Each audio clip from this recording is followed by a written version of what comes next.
오늘도 당신의 삶을 조금 더 나아지게 만드는 현실적인 이야기를 전해드립니다. 안녕하세요. 인생 처방전입니다.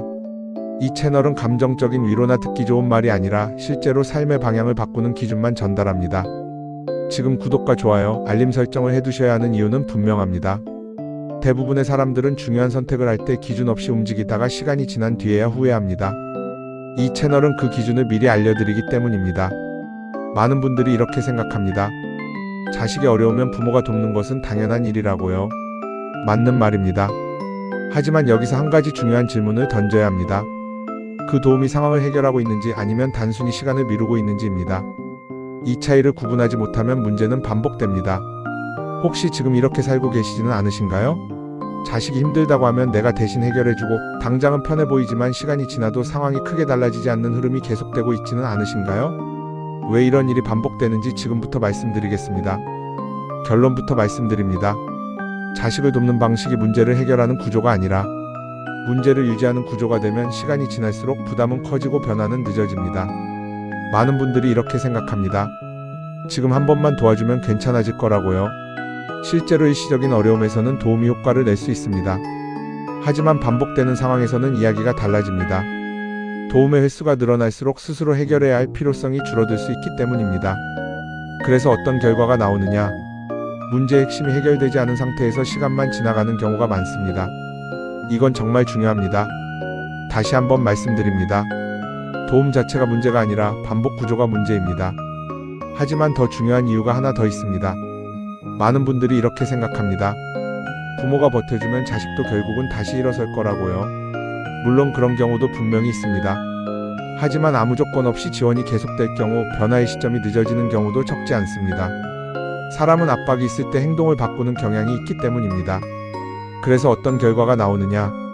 문제를 해결해야 할 시점이 계속 뒤로 밀릴 수 있습니다. 지금 이 부분 반드시 본인 상황과 비교해 보셔야 합니다. 지원은 계속되고 있는데 행동 변화가 보이지 않는다면 구조를 점검해야 할 시점입니다. 세 번째입니다. 많은 분들이 이렇게 생각합니다. 부모가 조금 더 감당하면 자식의 부담이 줄어들 것이라고요. 단기적으로는 맞는 말일 수 있습니다. 하지만 장기적으로는 두 세대가 동시에 부담을 지는 상황으로 이어질 수 있습니다. 부모의 자원이 줄어드는 동안 자식의 상황이 개선되지 않으면 결과적으로 전체적인 안정성이 낮아집니다. 그래서 어떤 결과가 나오느냐? 부모의 노후 준비가 약해지고 자식의 상황도 여전히 불안정한 상태가 유지될 수 있습니다. 이건 단순한 이론이 아닙니다. 실제로 비슷한 흐름을 겪은 사례를 말씀드리겠습니다. 68의 이성호 씨 이야기입니다. 평생 직장 생활을 하며 자녀 교육에 집중했고 자녀는 30 후반에 안정적인 직장을 다니고 있었습니다. 그런데 사업 투자 실패로 큰 손실이 발생했습니다.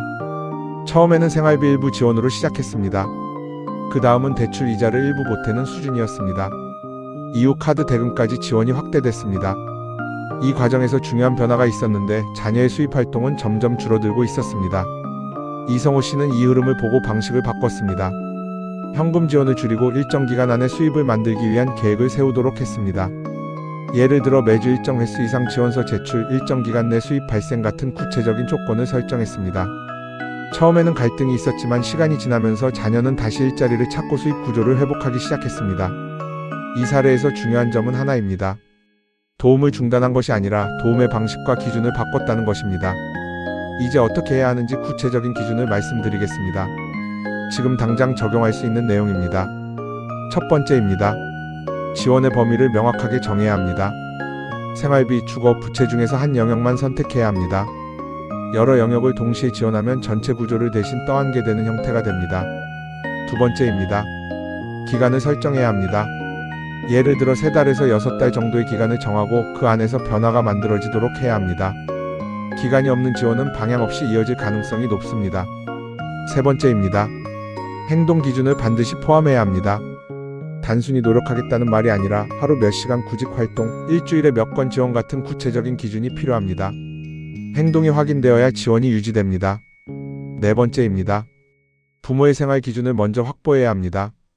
매달 필요한 생활비와 의료비를 계산하고 그 금액은 어떤 상황에서도 유지해야 합니다. 이 기준이 무너지면 전체 구조가 흔들립니다. 다섯 번째입니다. 감정과 판단을 분리해야 합니다. 도와주고 싶은 마음과 실제로 도움이 되는 방식은 다를 수 있습니다. 기준 없이 감정으로만 결정하면 같은 상황이 반복될 가능성이 높습니다. 이건 정말 중요합니다. 다시 한번 말씀드립니다. 도와주는 것 자체보다 어떻게 도와주느냐가 훨씬 더 중요합니다.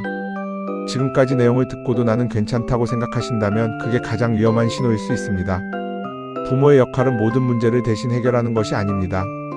문제를 해결할 수 있는 환경을 만들어주는 것입니다. 그 차이를 이해하는 순간 선택이 달라집니다. 자식은 결국 자신의 삶을 살아야 합니다.